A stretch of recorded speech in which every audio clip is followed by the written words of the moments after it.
अस्सलाम वालेकुम, this is Abdurrauf. Welcome again our YouTube channel guru of MCQs। अॼु असां वधीक सिंधी लेक्चर मॉडल पेपर हल करण जी कोशिशि कंदासीं, छाकाणि त हीअ MCQs इम्पॉर्टेंट आहिनि ऐं SST टेस्ट जे हिसाब सां जेका अप्रैल में थियण वारी आहे सिंध पब्लिक सर्विस कमीशन जे थ्रू।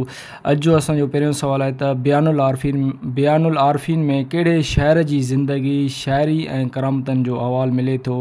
त मेवन शाह इनायत आहे, शाह करीम आहे, शाह लुत्फ़ुल्लाह क़ादरी साहिबु आहे या काज़ी कादन आहे। त इन जेको सही जेको ऑप्शन थींदो उहो थींदो शाह करीम जेको आहे उन जी ज़िंदगी जो अहवालु जेको आहे बयानुल आरफ़ीन में मिले थो। त काज़ी कादन जा जेके 7 बैत आहिनि त उहे बि बयानुल आरफ़ीन में जेके मिलनि था। त ॿियो सुवालु आहे त शाह लतीफ़ कहिड़े साल में वफ़ात कई? त 1752, 1755, 1745 या 1698। त इन जेको सही ऑप्शन थींदो 1752 में शाह साहिबु जेको आहे वफ़ात कई।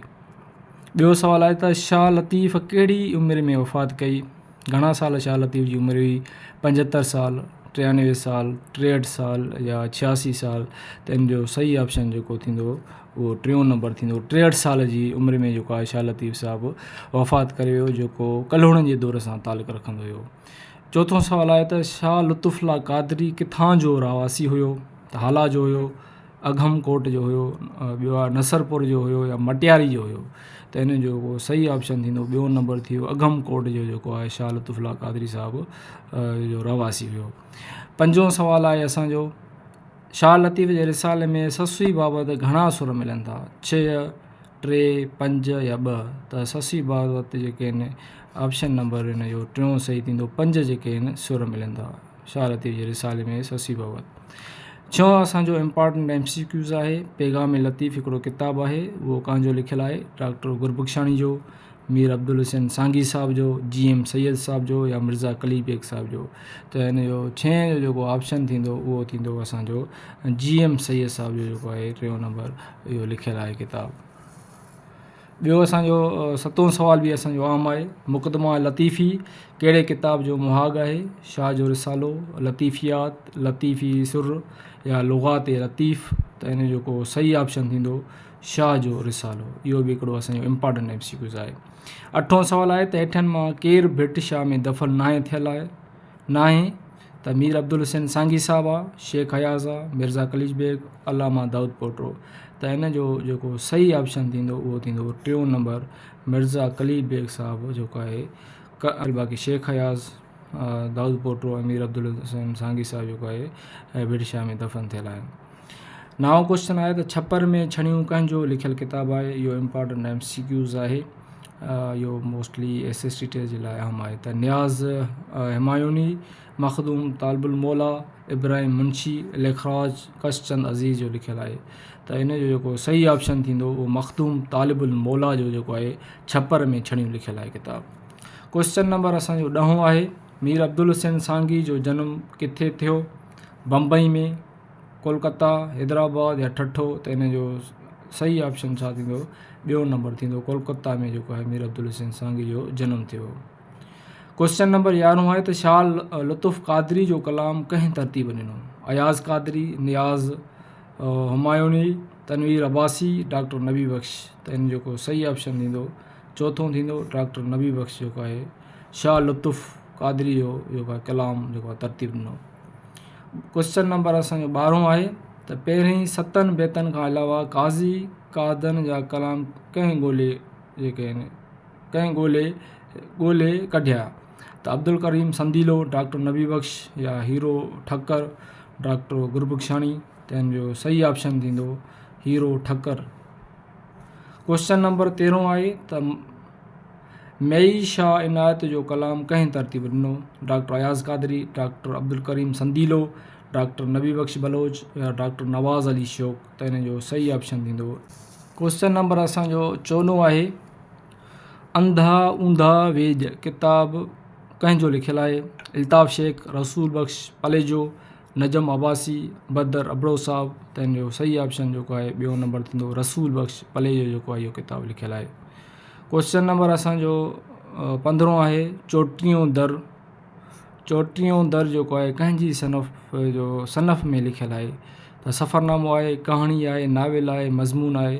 त इहो 34 दर जेको आहे इहा कहाणी आहे। इहो जेको आहे सिराज उल हक़ मेमण साहिब जो जेको आहे लिखियलु आहे। त अहिड़े हिसाब सां बि ॾींदा आहिनि त 34 दर कहिड़ी सनफ़ जो किताबु लिखियलु आहे। त इहो 34 दर सिराज उल हक़ जो त लिखियलु आहे, पर इहो कहिड़ी सनफ़ जो लिखियलु आहे। त अहिड़े हिसाब सां बि सिंध पब्लिक सर्विस कमीशन वारा क्वेश्चन ॾेई चुका आहिनि SST टेस्ट में।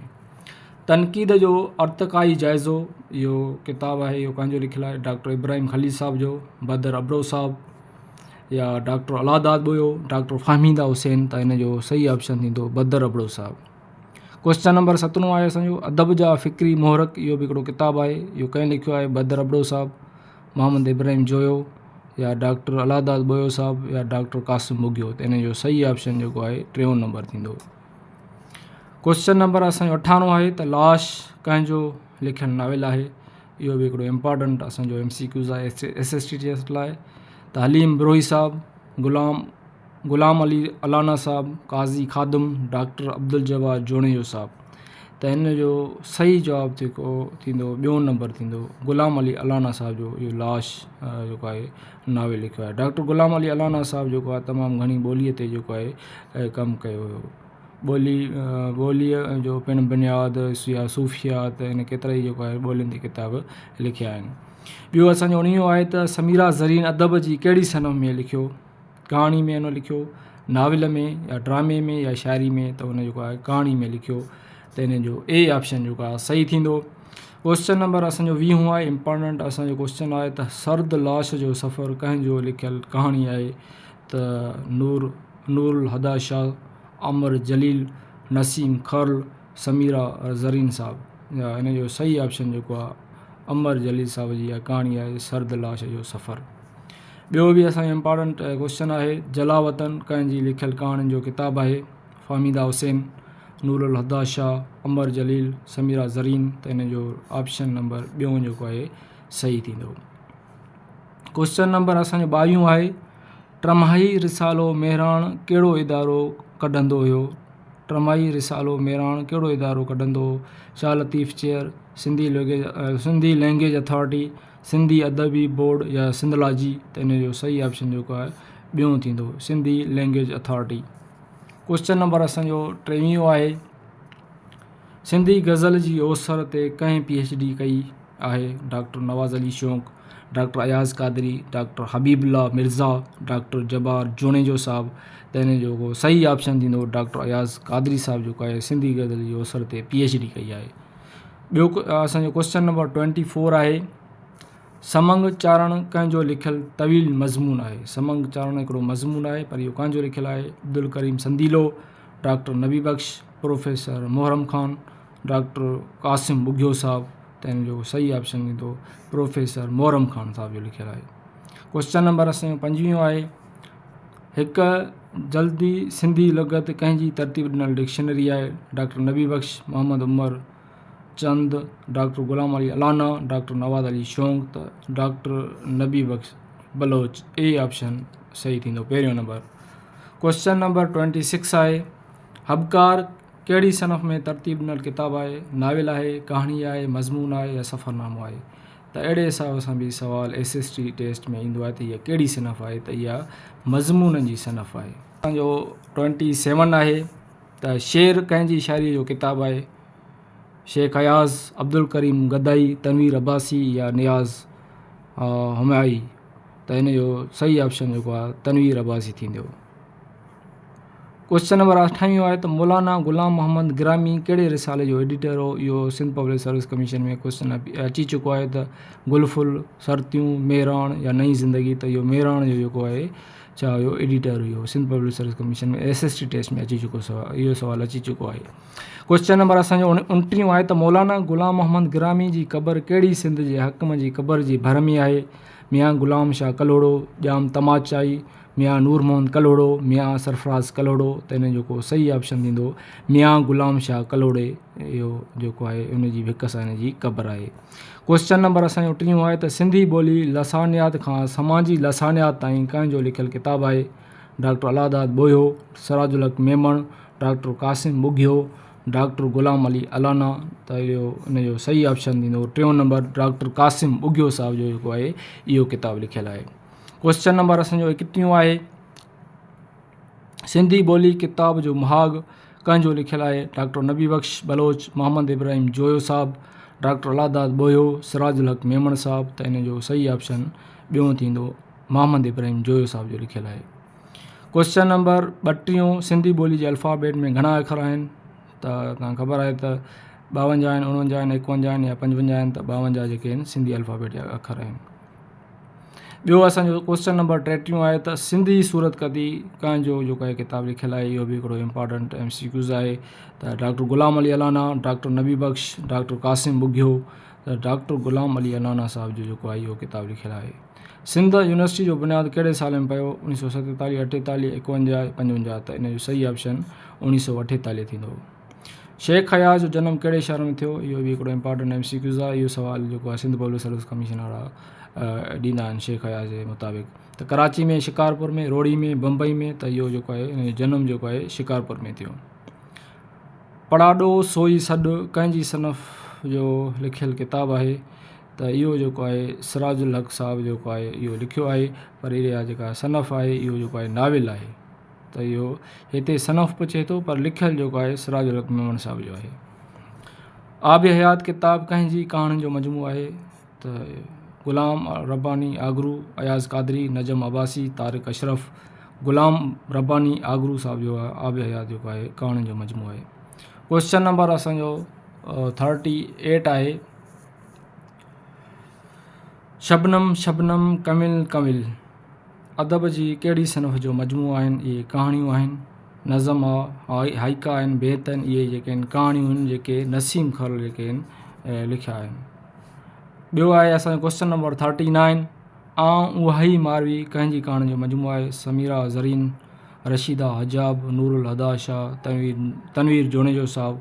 त इन जो ए ऑप्शन जेको आहे सही थींदो। असांजो सुवालु आहे क्वेश्चन नंबर 40, काफ़ी किताब कंहिंजो लिखियलु आहे? इहो सुवाल जेको सिंध पब्लिक सर्विस कमीशन में अची चुको आहे। त डॉक्टर नबी बख्श बलोच, अयाज़ कादरी, मखदूम तालिबुल मौला, मिस्री शाह। त मखदूम तालिबुल मौला जेको आहे इन इहो काफ़ी जो जेको आहे किताबु लिखियो आहे। लोक अदब जो तहक़ीक़ी जाइज़ो जेको आहे कंहिं लिखियो आहे? डॉक्टर अब्दुल करीम संदीलो साहब, डॉक्टर क़ासिम बुगियो साहब, डॉक्टर नबी बख्श या डॉक्टर मेमन अब्दुल मजीद संदी साहब। इन जो जेको सही ऑप्शन थींदो डॉक्टर अब्दुल करीम संदीलो साहब जेको आहे लोक अदब जो तहक़ीक़ जाइज़ो लिखियो आहे। क्वेश्चन नंबर असांजो 42 आहे, शाह लतीफ़ जी शाइरी जी मंज़र निगारी कंहिंजो लिखियलु किताबु आहे? Ali Raj Shar, Tanveer Abbasi, doctor Fahmida Hussain, doctor Nawaz Ali Shauq. त इन जो सही ऑप्शन थींदो अली राज शर थींदो। थोरो असां स्पीड में हलूं था जीअं तव्हांखे कॉन्टेंट जेको आहे पहुची सघे, छाकाणि त मां इहे के दोस्त ईअं कंदा आहिनि अकेडमी वारा त लिखी करे तव्हांखे सम्झाईंदा आहिनि, त उन में टाइम कंज़्यूम थींदो आहे। छाकाणि जेतिरो तव्हां हिन में कॉन्टेंट तव्हांखे वधीक मिलंदो त ओतिरे नमूने सां तव्हांखे तयारी सुठी थींदी। असांजा गुरु ऑफ MCQs ते 70+ जेके आहिनि लेक्चर अपलोड थियल आहिनि सिंधी लिटरेचर जे हिसाब सां ऐं ग्रामर जे हिसाब सां। त मां वधि खां वधि कोशिशि कयां थो तव्हां वटि जेतिरो थी सघे त लिटरेचर जे हिसाब सां या ग्रामर जे हिसाब सां जेको आहे कॉन्टेंट जेको आहे पहुची सघे। छाकाणि त हिकिड़ो मां MCQ लिखी करे तव्हांखे मां उनखे सम्झायां या त इन में टाइम लॻंदो ईअं, छाकाणि त मोस्टली दोस्त ईअं कंदा आहिनि त वीडियो जीअं लंबो थी वञे। ॿियो असांजो क्वेश्चन नंबर 43 आहे त ॿेड़ी फ़क़ीर जी सिंधी ॿोलीअ जी इल्मु अदब में कहिड़ी सुञाणप आहे? उहो कहाणीकार आहे, शाइर आहे या सघड़ आहे या मज़मून निगार आहे? त इन जो ऑप्शन नंबर जेको आहे 3 नंबर सही थींदो। क्वेश्चन नंबर असांजो 44 आहे, लास्ट क्वेश्चन आहे त क़ुर मजीद जो सिंधी में मंज़ूम तर्जुमो कंहिं कयो आहे? त उहो तव्हांखे ख़बर आहे त मौलवी अहमद मल्ला साहब जेको आहे कयो आहे। त हीउ हुयो असांजो मॉडल पेपर जेको असां डिस्कस कयोसीं लेक्चर सिंधी जो। असां नेक्स्ट लेक्चर में वधीक असां मॉडल पेपर आहिनि त उन्हनि जे बारे में डिस्कस कंदासीं। Thank U very much.